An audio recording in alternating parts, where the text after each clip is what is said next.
Hello friends, स्वागत है आप सभी का आज के हमारे इस न्यू वीडियो में। जैसे कि दोस्तों आज के वीडियो में हम लोग बात करने वाले कक्षा 10 के जो स्टूडेंट है इस बार बोर्ड एग्जाम देने जाने वाले हैं 2025 में, उनके लिए इम्पोर्टेंट बहुत ही इम्पोर्टेंट इंफॉर्मेशन लेकर आया हूँ। मतलब हिंदी से रिलेटेड है। जैसे कि पिछले बार जो है हिंदी जो था, हिंदी में जीवन परिचय को लेकर बहुत ही बच्चे क्या डिस्कशन किए थे। जैसे जीवन परिचय बच्चे को पिछली बार बहुत ही कुछ अलग ही मिल गया था पद्यांश में देखने को, इसी को लेकर बच्चे थोड़ा परेशान हो गए हैं। इस बार मैं बताने जा रहा हूँ कि जीवन परिचय इस बार कौन सा आ सकता है गद्यांश और पद्यांश में। यह वीडियो मैं लेकर आया हूँ जीवन परिचय इस बार 2025 में कौन पूछ सकता है बोर्ड एग्जाम ज्यादा था, ठीक ना। उसको आज हम लोग बात करने वाले इस वीडियो में। तो चलिए आज के इस वीडियो में हम लोग बात करते हैं कि 2025 बोर्ड में हमारा हिंदी से कौन सा जीवन परिचय ज्यादातर आ सकता है, इस बार आने की संभावना बन रही है। तो कुछ जीवन परिचय, मैं 6 जीवन परिचय लिखा हूँ, 3 गद्यांश तथा 3 पद्यांश में का। अगर आप इन 6 को तैयार कर लेते तो पक्का इसमें से दोनों में आपको दोनों में देखने को मिल जाएगा, गद्यांश और पद्यांश दोनों में जीवन परिचय आपको मिल जाएगा। ठीक है, चलिए बात करते हैं हम लोग कौन सा आ सकता है। तो अगर हम बात करें गद्यांश पर आधारित जो है जीवन परिचय, गद्यांश पर आधारित जीवन परिचय आपको याद कर लेना है आचार्य रामचंद्र शुक्ल का। किसका? आचार्य रामचंद्र शुक्ल जी का जीवन परिचय आपको याद कर लेना है गद्यांश पर आधारित। पहला ही चैप्टर है जिसने आचार्य रामचंद्र शुक्ल ने जो मित्रता को लिखा है। ठीक है, उसके बाद आपको दूसरा चैप्टर भी याद कर लेना जयशंकर प्रसाद का। जयशंकर प्रसाद को भी इस बार देखने को मिल सकता है बोर्ड में। जयशंकर प्रसाद का जीवन परिचय आप लोग याद कर लीजिए, ठीक, जिसने क्या ममता लिखा है। और भगवत शरण उपाध्याय का भी आप लोग क्या करेंगे जीवन परिचय इस बार याद कर लेंगे, क्योंकि भगवत शरण उपाध्याय का आपको जीवन परिचय इस बार देखने को मिल सकता है यूपी बोर्ड 2025 के एग्जाम में। ठीक है, जीवन परिचय में भगवत शरण उपाध्याय।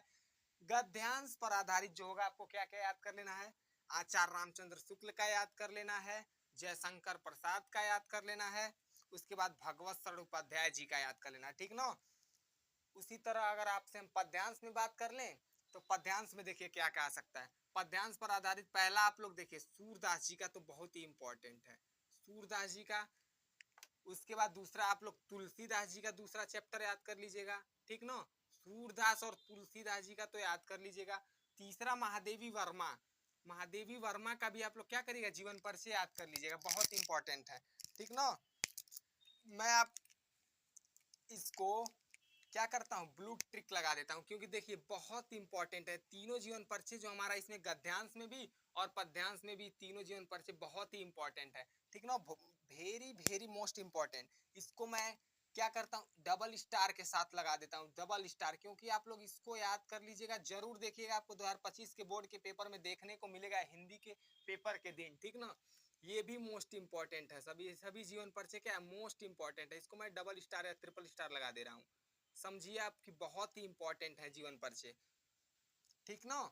कौन कौन सा जीवन परिचय एक बार और बताता हूं कि कौन सा जीवन परिचय आपको याद करना है। देखिए जीवन परिचय हमारा जो है बहुत परिचित है। गद्यांश पर आधारित आपको कौन सा देख लेना जीवन परिचय, आचार्य रामचंद्र शुक्ल जी का जीवन परिचय देख लेना है, ठीक ना। जयशंकर प्रसाद जी का देख लेना है आपको गद्यांश में, और भगवत शरण उपाध्याय का, इन तीनों का जीवन परिचय आपको याद कर लेना है, ठीक। उसी तरह पद्यांश में आपको क्या करना है, सूरदास जी का जीवन परिचय देखिएगा, सूरदास जी का। उसके बाद तुलसीदास जी का जीवन परिचय देख लीजिएगा, फिर से महादेवी वर्मा का। तीनों का जीवन परिचय आप लोग क्या करिएगा देख लीजिएगा, क्योंकि ये तीनों और इधर से भी तीनों यानी 6 टोटल दोनों मिला के 6 गद्यांश और पद्यांश से आप 6 क्या करेंगे, अगर जीवन परिचय को याद कर लेते तो 100% गारंटी दे रहा हूं आपको। देखिएगा 6 में से दोनों में आपको मिल जाएगा, गद्यांश में भी लड़ेगा और पद्यांश में भी। जो जो मैं बताया हूं एक बार आप लोग इसको देख लीजिए, गद्यांश में 3 और पद्यांश में भी 3, इन जीवन परिचय को देख लीजिए, क्योंकि इस बार आपको मिल सकता है 2025 के यूपी बोर्ड के एग्जाम में हिंदी के दिन, पेपर के दिन।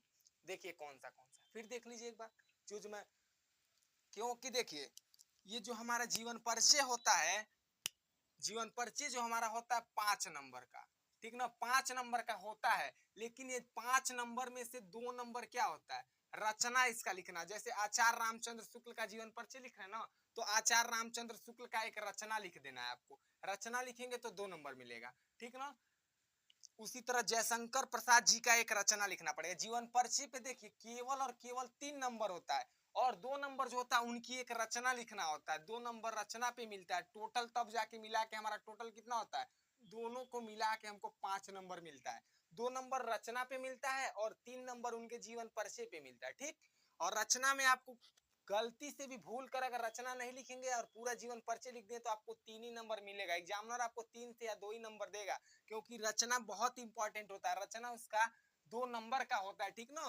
तभी 3 नंबर जीवन परिचय और 2 नंबर रचना पे, इन दोनों को मिला के 5 नंबर का जीवन परिचय आपका आता है गद्यांश में। ठीक उसी प्रकार पद्यांश में भी वही होता है। पद्यांश में भी 3 नंबर जीवन परिचय पे आता है और 2 नंबर आपको रचना लिखना रहता है। इन दोनों को मिला के तभी हमारा टोटल 5 नंबर का होता है जीवन परिचय। ठीक, रचना आपको लिखना है, भूलना नहीं है। और गद्यांश पद्यांश दोनों में आएगा, रचना दोनों में लिखना रहता है। ठीक, आचार्य रामचंद्र शुक्ल का जी का आ गया तो उनका आपको रचना लिखना है। जयशंकर प्रसाद जी का आ गया तो उनको आपको रचना लिखना है। भगवत शरण उपाध्याय जी का आ गया तो उनका भी आपको रचना लिखना है। सूरदास जी का आया, तुलसीदास जी, इसमें जितने जितने मतलब आए हैं सभी को आपको रचना लिखना है। ठीक ना।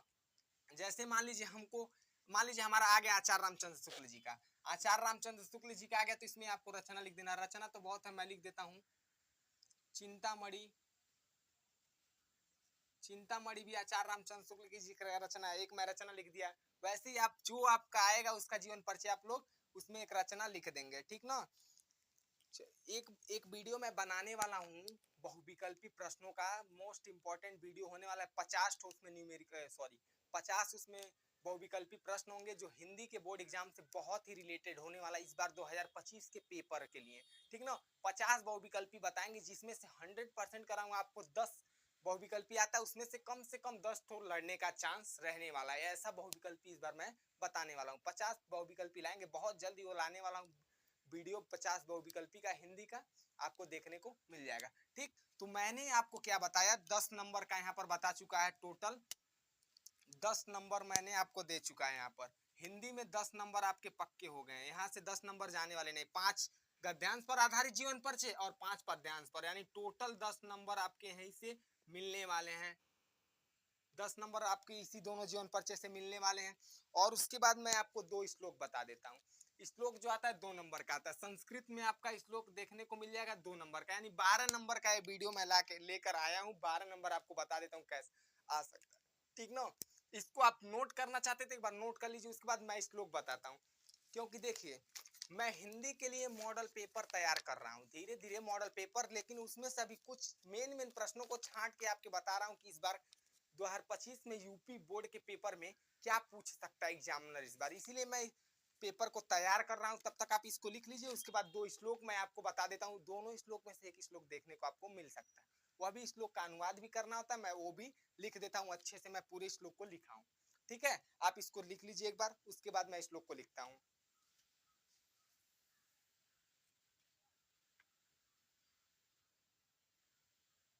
चलिए मैं इसको इरेज कर देता हूं और 2 श्लोक लिख देता हूं। श्लोक लिखता हूं जो हिंदी में 2 नंबर का पूछता है। ठीक ना। इसको आप लोग लिख लिए होंगे। श्लोक देखते हैं।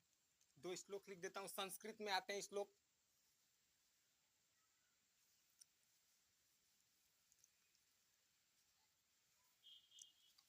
देखिए मैं भी जब बोर्ड का पेपर दिया था तो ज्यादा श्लोक याद नहीं, 3 से 4 श्लोक याद किया था जी। अभी भी उस हमको श्लोक को याद है। जैसे बंधन मरण वापी जे वापी प्राज्य उभयन समो वीर वीर भाव ही वीरत। एक है सर्वे भवन्तु सुखनी सर्वे संतु निरामया सर्वे भद्राण पश्यंत मां करिसत दुख भाग भवे। इन्हीं दोनों श्लोकों को मैं लिखा हूं और इस पे आपको लिख के मैं बता दे रहा हूं कि कैसे होगा।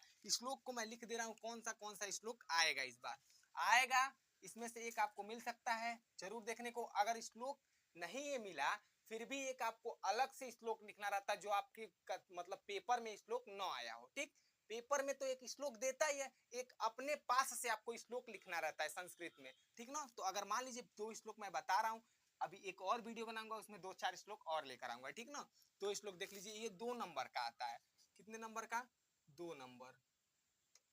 ये 2 नंबर का आएगा श्लोक आपके हिंदी के पेपर में। देखिए पहला श्लोक हमारा क्या है, सर्वे भवन्तु सुखनी सर्वे संतु निरामया। क्या है पहला श्लोक? सर्वे भवन्तु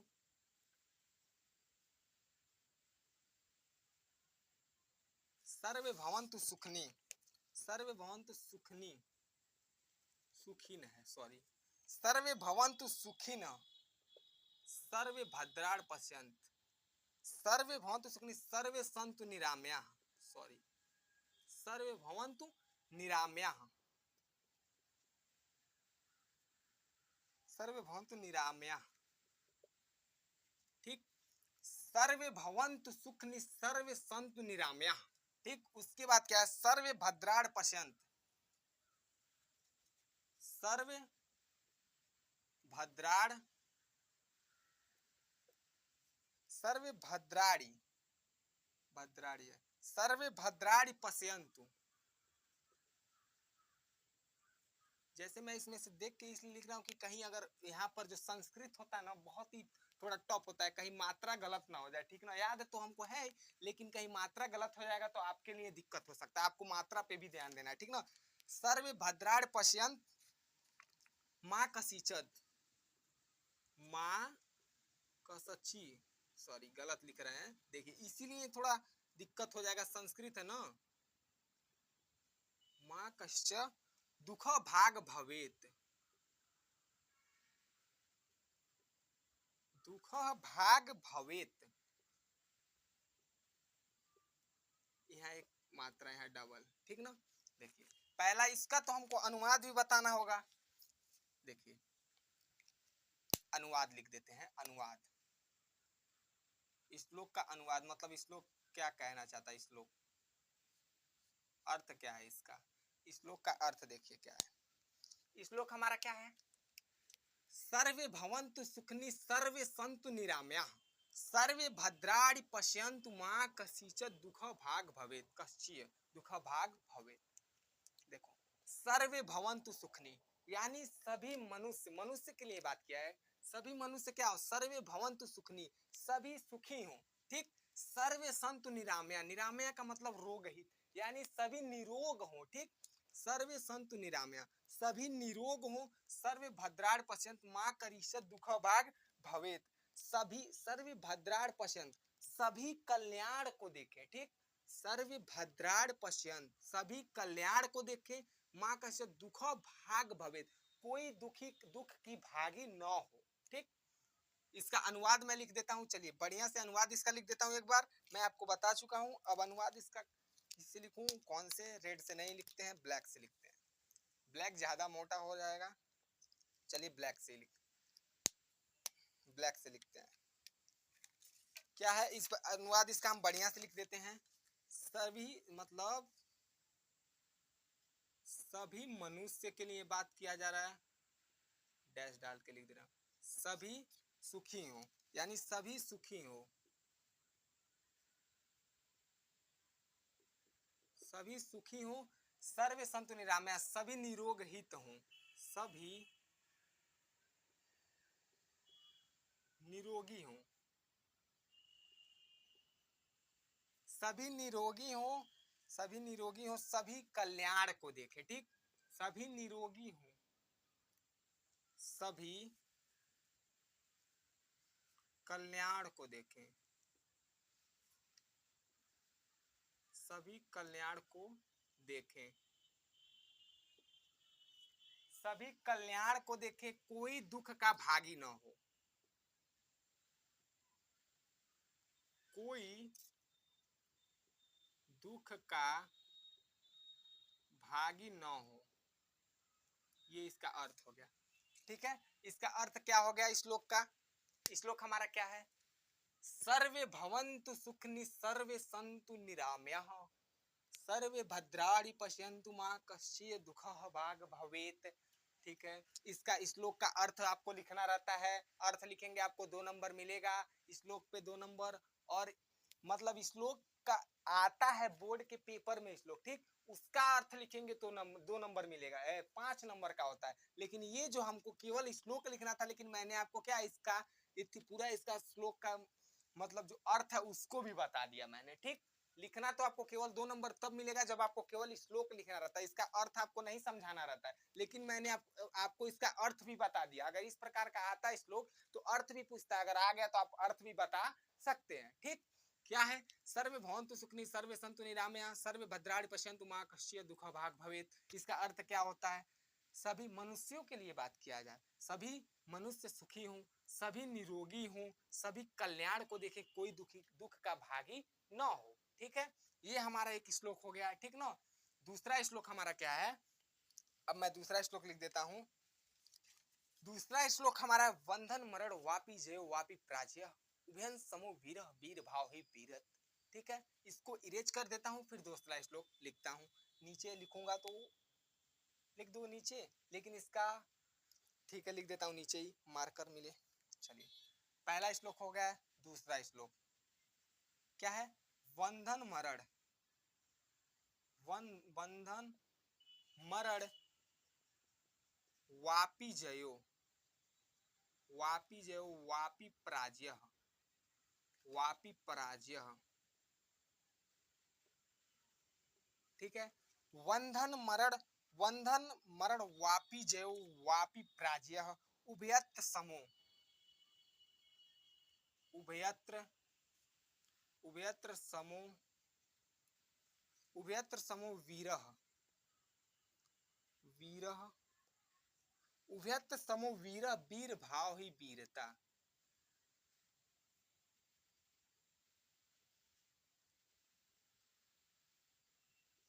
डबल पाई, उभय समो वीर वीर भाव ही वीरता। चलिए ठीक है, दूसरा श्लोक हमारा क्या है, वंधन मरण वापी जय वापी प्राज्य उभयत समो वीर वीर भाव ही वीरता। यानी ये जो हमारा श्लोक है ये वीरों के लिए है, वीरों के बारे में हमारा श्लोक ये प्रतीत कर रहा है। ठीक है, क्या कर रहा है, वंधन मरण वापी जय वापी प्राज्य, यानी बंधन मरण हो वापी जय हो, यानी वापी जय का मतलब जीत हो, पराजय का मतलब हार हो। यानी बंधन मरण में जीत हो, वीरों का जो मतलब यदि जीत हो या हार हो, जय वापी जयो वापी पराजय, यानी जीत हो या हार हो। उभयत समो वीर, इन स्थितियों में वीर जो होते हैं समान होते हैं, और वीर भाव को ही वीरता, यहाँ पर लिखा है ना वीर भाव ही वीरता। वीर भाव को ही हम लोग क्या कहते हैं, वीरता कहते हैं। ठीक है, इसका अनुवाद मैं बढ़िया से लिख देता हूँ श्लोक का। देखिए इसका मतलब अब श्लोक का अनुवाद लिख देता हूँ, अनुवाद नहीं इसका अर्थ लिख देता हूँ। यहाँ श्लोक का अर्थ है, यहाँ भी अर्थ लिख लीजिएगा। श्लोक का अर्थ, श्लोक का अर्थ क्या है, वंधन मरण वापी जय वापी पराजय उभयत समो वीर वीर भाव वीरत। यानी वंधन मरण हो, हार हो या जीत हो, दोनों ही स्थिति में जो वीर होते हैं समान होते हैं, और वीर भाव को ही हम लोग क्या कहते हैं, वीरता कहते हैं। ठीक है, इसका अर्थ हो गया। अब मैं इसको बढ़िया से लिख देता हूँ एक बार। ठीक है, क्या है हमारा, बढ़िया से लिख देता हूँ जैसे मैंने जो लिखा है इसमें, वंधन हो अथवा मृत्यु हो। ठीक है, श्लोक को लिख देता हूं, आप लोग लिख लीजिएगा इसको कॉपी में। वंधन हो अथवा मृत्यु हो, वंधन हो अथवा मृत्यु, जय हो या जय हो, व्हाइट बोर्ड थोड़ा हिल रहा है, जय हो अथवा पराजय, वही बात जो मैंने आपको पहले बता दी, जय हो अथवा पराजय, जय हो अथवा पराजय। ठीक ना, जय हो अथवा पराजय, जय हो अथवा पराजय, वीर पुरुष दोनों ही स्थिति में, वही बात जो मैंने बताया आपको, वीर पुरुष दोनों ही स्थिति, वीर पुरुष दोनों ही स्थिति में समान होते हैं। ठीक ना, यहाँ पर लिख देंगे क्या, वीर पुरुष दोनों स्थिति में समान होते हैं, वीर भाव को ही वीरता कहते हैं, वीर भाव को ही वीरता कहते हैं।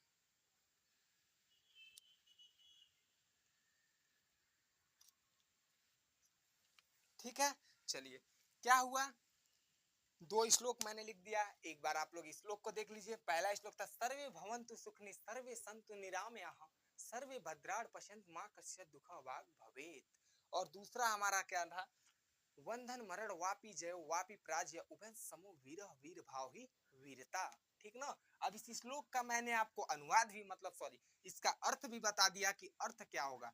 एक बात मैं अब आपको ये बता दूं, देखिए यदि आपका पेपर में 2 नंबर का श्लोक आता है लिखने को, तो आपको इसका अनुवाद नहीं लिखना रहता है, न ही इसका अर्थ लिखना, केवल आपको क्या एक श्लोक लिख देना। अगर मान लीजिए आ गया पेपर में श्लोक, और यहाँ पर क्या जो हमने पहला श्लोक लिखा है, सर्वे भवन्तु सुखिनः सर्वे सन्तु निरामयाः सर्वे भद्राणि पश्यन्तु मा कश्चित् दुःखभाग् भवेत्। मान लीजिए ये वाला आपके पेपर में आ गया और इसका अर्थ पूछेगा, आएगा तो अनुवाद भी पूछेगा, तो आप इसका अर्थ तो बता ही देंगे, ठीक। मैं क्योंकि बता दिया हूं इसमें। उसके बाद मान लीजिए ये तो पेपर में आया है, 2 पेपर में आता है, और 2 में से मान लीजिए एक लड़ गया है, पेपर में आ गया, ठीक।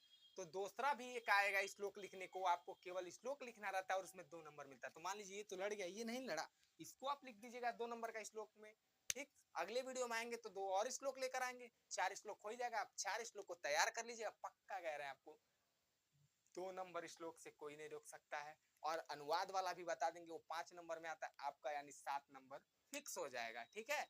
चलिए इस वीडियो में बस हम इसलिए यही सब लाए थे। 12 नंबर आपको इस वीडियो से मिला होगा। 12 नंबर मैंने आपको इस वीडियो से देने का प्रयास किया हिंदी के पेपर में। क्या क्या क्या हमने दिया, देखिए पहले तो 5 नंबर हमने दिया क्या, जीवन परिचय पर। 5 नंबर जीवन परिचय नहीं, 5 नहीं 10 नंबर, 10 नंबर मैंने आपको दिया जीवन परिचय पर, और 2 नंबर मैंने दे दिया आपको क्या, श्लोक पर। 2 नंबर मैंने आपको किस पे दे दिया, श्लोक पर।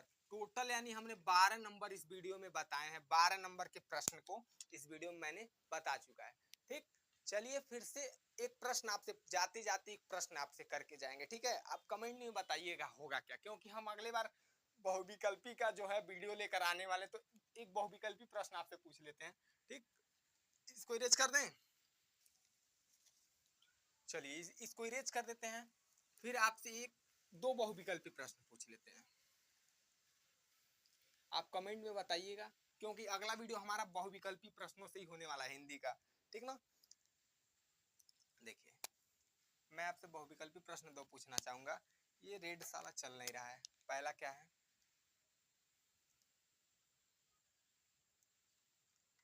चल ही नहीं रहा है, इसको हम ब्लू से लिखते हैं। पहला देखिए,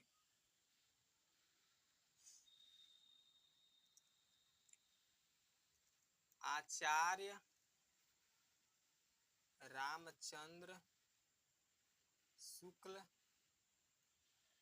किस युग के लेखक हैं।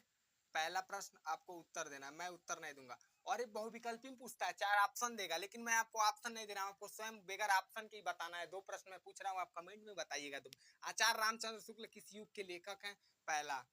दूसरा क्या है, जयशंकर प्रसाद, जयशंकर प्रसाद किस युग के कवि हैं, लेखक हैं, किस युग के लेखक हैं। दूसरा प्रश्न आपको जवाब देना है, मैं, ठीक ना। तीसरा प्रश्न मैं कुछ बहुविकल्पी तो बनाए हूं, तीसरा प्रश्न आप लोग देख लीजिए, ठीक ना। गवन की विधा, यानी गवन कौन सी विधा है, किसके द्वारा लिखा गया है, गवन की विधा है, उत्तर आपको देना है।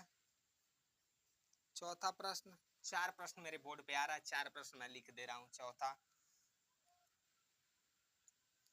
चौथा प्रश्न लिख दूं, रस मीमांसा के लेखक, नहीं। एक मैं आपको बढ़िया प्रश्न दे दे रहा हूं, देखो, चलो वही लिख लो। तितली किसकी रचना है, तितली किसकी रचना है, उत्तर आपको देना है। लो भैया, मैं ये वीडियो एंड करते करते समय आपको 4 प्रश्न देते जा रहा हूं, क्योंकि ये 4 क्या है, हमारे बहुविकल्पी हैं। चारों आपको बहुविकल्पी में ऑप्शन नहीं दिया, आपको अपने पास से बताना है। बहुत ही इजी है, आप बता सकते हैं इसको, मुझे यकीन भी है अगर आप जो इस वीडियो को देखते ही आप बता देंगे, मतलब इस बहुविकल्पी प्रश्न के आंसर को बता देंगे, क्योंकि प्रश्न जो है बहुत ही इजी है, ठीक। पहला क्या है, आचार्य रामचंद्र शुक्ल किस युग के लेखक हैं। मैं थोड़ा आपको हिंट देना चाहूंगा, आचार्य रामचंद्र शुक्ल किस युग के लेखक हैं, या शुक्ल है। अब इसके आगे मैं बोलूंगा नहीं, आप लोग अपना आंसर लिख लीजिएगा, ठीक। दूसरा जयशंकर प्रसाद जी, जयशंकर प्रसाद जी यह जी है, आप की मत समझ लीजिएगा। जयशंकर प्रसाद जी है। जयशंकर प्रसाद जी, जयशंकर प्रसाद किस युग के लेखक हैं जी? नहीं, किस यहाँ है। जयशंकर प्रसाद किस युग के लेखक हैं? तीसरा है गबन की विधा है। चौथा तितली किसकी रचना है? ठीक, चलिए ठीक है। तो आज के वीडियो में हम लोगों ने बहुत कुछ जाना, 12 नंबर के प्रश्नों को जाना है। फिर जब अगले वीडियो में आएंगे तो बहुविकल्पी प्रश्नों के साथ आएंगे। ठीक, ये वीडियो आपको कैसा लगा? अगर अच्छा लगा है तो समझ ही रहे हैं। ठीक है, चलिए तब तक के लिए इस वीडियो में जय हिंद जय भारत। मिलते हैं फिर से अगले वीडियो में। डन।